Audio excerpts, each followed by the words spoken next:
Halo, apa kabar? Berjumpa kembali bersama saya Alicia Vita yang selama 1 jam ke depan akan memberikan berita hangat dan menarik seputar artis dan selebriti tanah air. Di mana lagi kalau bukan di kisah seputar selebriti. Pencairan dana pesantren almarhum UJ terganjal administrasi yang belum lengkap. Umi Tatu, ibunda UJ pun mendatangi Pipit Dian Irawati untuk meminta surat kematian Ustadz Gol tersebut.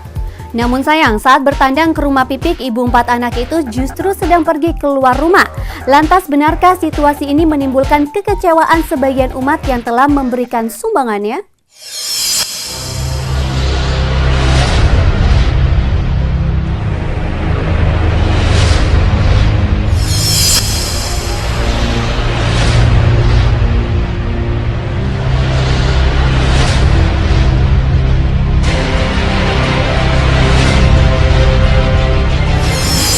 Umi Tatu dan sejumlah kerabat UJ berkumpul di lokasi pembangunan pondok pesantren As-Sohabah di Cikias, Bogor. Mereka ke sana melihat proses pembangunan pesantren di lahan seluas 8.000 meter persegi itu yang masih tersendat karena dana sumbangan umat tak kunjung bisa dicairkan. Tidak terlihat kehadiran Pipik Dian Irawati, istri mendiang UJ di sana. Padahal sebelum ke lokasi pembangunan pesantren, Umi Tatu menyempatkan diri ke rumah Pipik. Sayang, ibu 4 anak itu sudah keburu keluar rumah.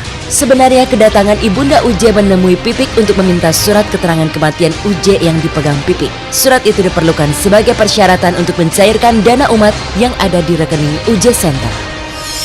Surat kematian UJ, tapi Umi tadi begitu ke rumah Pipik nggak ada, lagi ke Cibubur lagi ceramah, pas ada pengajian rumahnya, terus Umi nggak dapat suratnya itu. Akhirnya pas Umi sampai di sini pesantren, udah nggak apa-apa Mi, katanya nggak masalah gitu, kata Pajar. Karena tadi ketemu sama Pak Luhung yang selalu berhubungan dengan bank tersebut. Memang harus pegang istrinya lah surat kematiannya, itu surat kematian almarhum.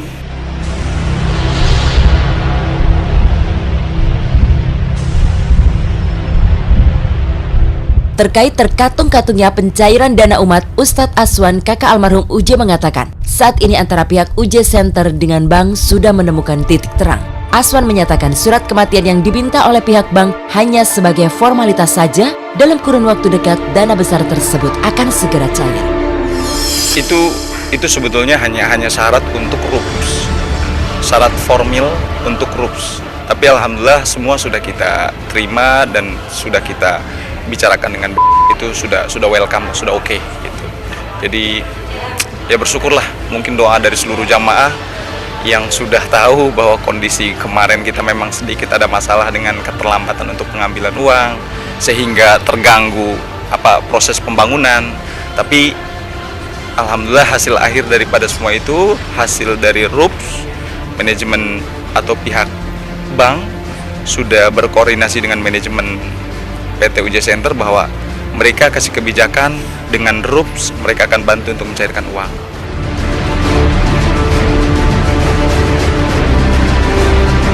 Rasa kecewa bukan hanya ditelan oleh Umi Tatu semata. Sejumlah jamaah yang ikut berkontribusi dalam pembangunan pesantren pun turut merasakan kekecewaan yang sama.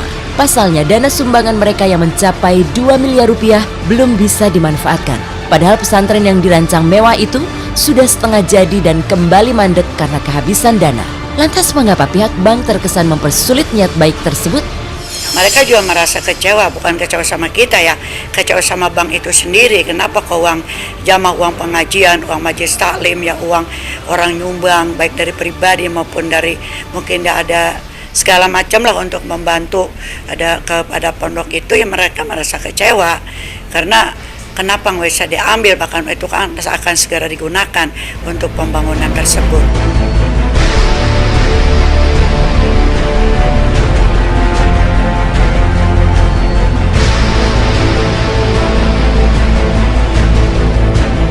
Kita kan jujur, benar istilah kata, bukannya menyelewengkan atau kita macam-macam, itu enggak, tenang aja. Memang uang itu ada di sana kok.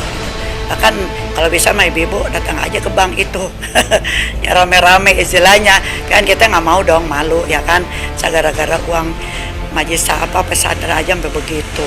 Yang malu makan bank sendiri, lama-lama bisa turun dia punya itunya kan, bisa punya namanya gitu.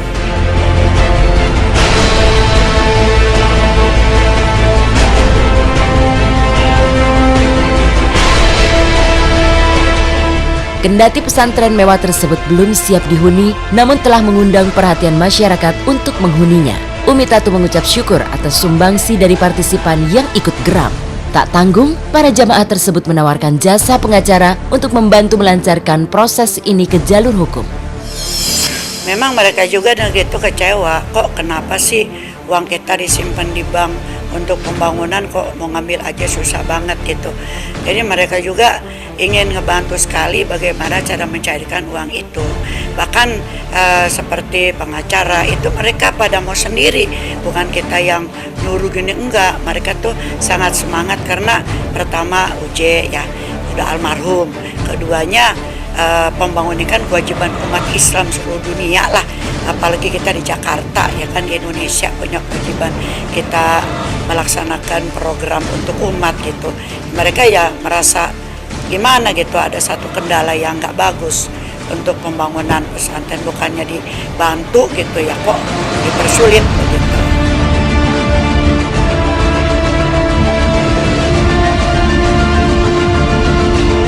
Ada 17 anak, ada yang dari Lampung, ada yang dari Bandung, ada yang dari Jakarta. Ya alhamdulillah syukurlah, kita larang juga dia nggak mau, tetap aja dia mau di situ. Bilang ini belum bisa dikasih makan, nggak apa-apa Mi, kita keluar uang sendiri nggak apa-apa kok, katanya gitu. Udah terserah lah, yang penting kamu baik-baik. Ustadz udah ada yang hafal Quran, yang harus benar, kamu harus turut patuh kepada peraturan di sini, walaupun resmi secara peraturannya. Tapi mereka senang dan gembira. Siapa tahu berkat doanya mereka yang mandiri, yang mereka ingin banget pesantren di tempat almarhum UJ ya. Insya Allah berkat doanya juga itu satu modal untuk kelancaran di dalam pembangunan kita.